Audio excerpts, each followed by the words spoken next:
Formasi seperti apakah yang akan dimainkan Kluivert saat Indonesia melawan tuan rumah Australia dalam lanjutan babak ketiga kualifikasi Piala Dunia Zona Asia pada hari Kamis tanggal 20 Maret nanti? Bagi semua rekan sahabat Rai Soccer TV, tetap setia bersama Bung Yes dan jangan lupa like, comment, share, and subscribe.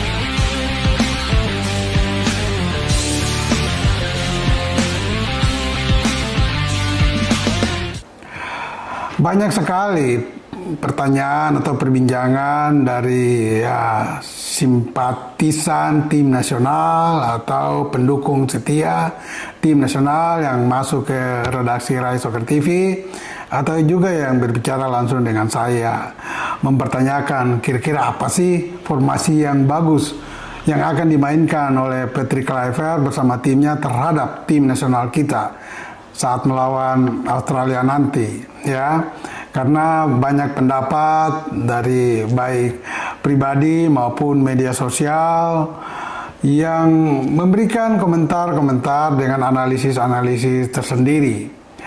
Namun bagi saya masih tetap kekeh dengan pilihan saya, perkiraan saya bahwa kemungkinan besar formasi atau pola yang dimainkan Patrick Kluivert adalah formasi 4-3-3. Dan pada dua konten Rai Soccer TV sebelum ini juga saya menyatakan di sana bahwa kemungkinan starting 11 adalah semua pemain keturunan, pemain yang dinaturalisasikan. Namun dalam perkembangan ada beberapa alasan yang bisa terjadi perubahan baik di formasi 4-3-3 maupun starting 11-nya. Nah, ini yang mau saya sorot.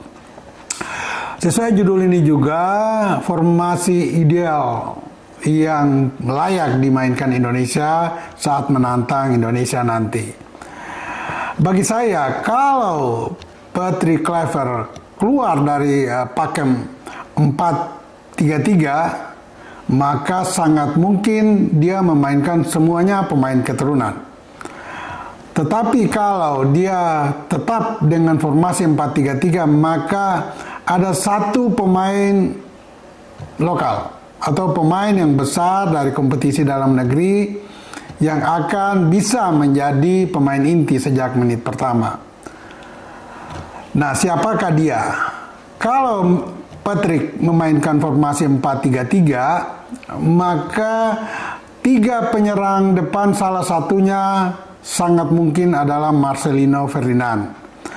Pemain ini biasanya dimainkan oleh pelatih sebelumnya Sintayong sebagai gelandang atau gelandang sayap atau sayap kanan, dan itu lebih pada blok kanan, sayap kanan ya untuk Marcelino. Dan kalau formasi yang dimainkan tiga depan oleh Kluivert, maka tiga depan itu adalah Rafael Struijk di kiri, Ole Romeni di kanan, di tengah sebagai ujung tombak, dan di kanan adalah Marcelino Ferdinand. Mengapa saya jatuhkan pilihan pada formasi 4-3-3 dengan sayap kanan adalah Marcelino? Karena dari stok materi yang dipunyai oleh Kluivert dalam formasi 4-3-3, di kedua sayap kiri maupun kanan itu tidak ada sayap murni, ya.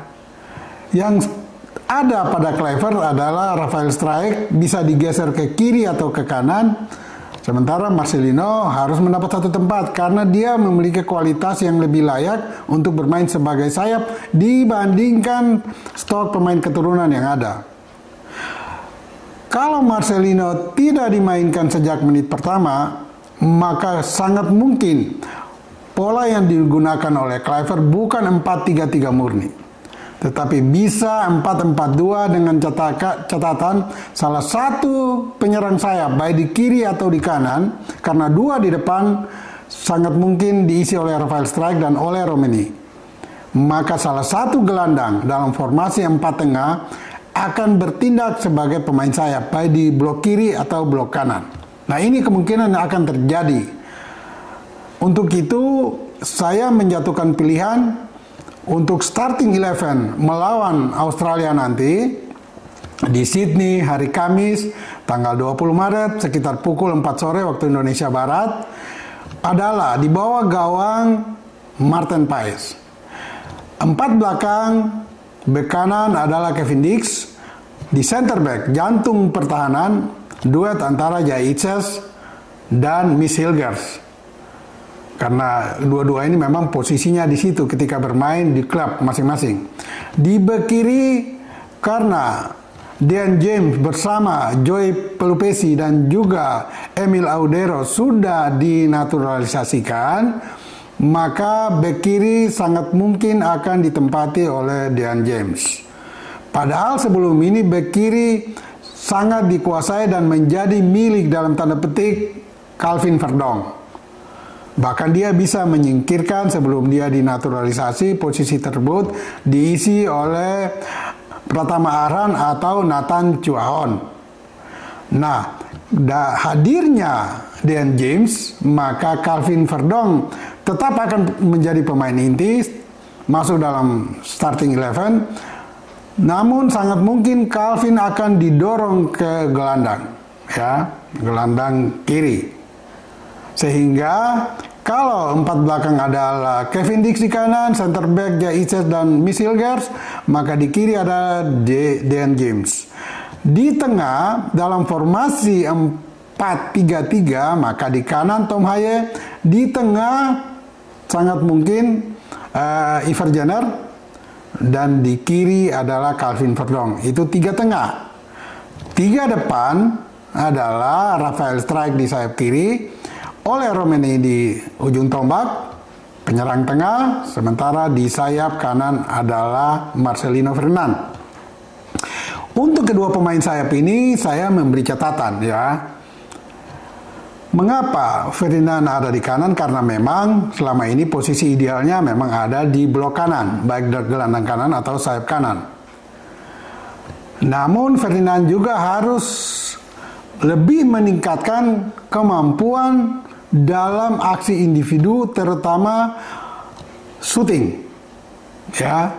Dan juga yang paling penting adalah kemampuan dia sebagai seorang sayap, bisa melakukan aksi individu melewati back kiri atau pemain belakang lawan. Yang juga perlu diperhatikan oleh Ferdinand sama dengan Rafael Strijk di sayap kiri, bagaimana kedua pemain ini bisa mengoptimalkan kedua kakinya. Ya, kalau Marcelino di sayap kanan, dia juga harus lebih meningkatkan kualitas kaki kirinya. Karena dalam permainan sepak bola sekarang, kita lihat bahwa pemain-pemain sayap, baik di kiri maupun kanan, kalau di kiri dia juga harus bisa mengoptimalkan kaki kanannya. Di sayap kanan, dia harus bisa mengoptimalkan kaki kirinya. Contoh yang paling jelas yang selama ini kita tahu, kalau memang sering menonton sepak bola internasional, di tim nasional Belanda ada Arjen Robben. Dia sering bermain sebagai sayap kanan, namun kaki kirinya sangat kuat. Dan lewat kaki kirinya dia sering mencetak gol. Itu pun yang dilakukan oleh Lamine Yamal di klub FC Barcelona atau tim nasional Spanyol.